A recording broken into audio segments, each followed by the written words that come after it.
Meaning of Declaration of Independence. Declaration of Independence. Declaration of Independence.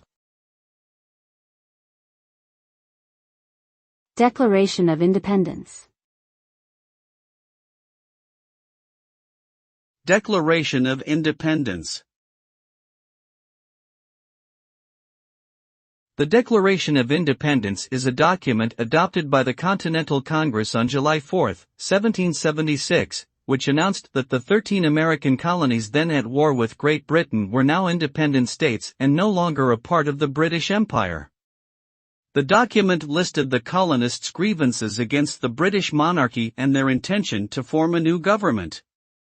This declaration ultimately led to the American Revolutionary War, which resulted in the United States of America gaining its independence from Great Britain and becoming a sovereign nation.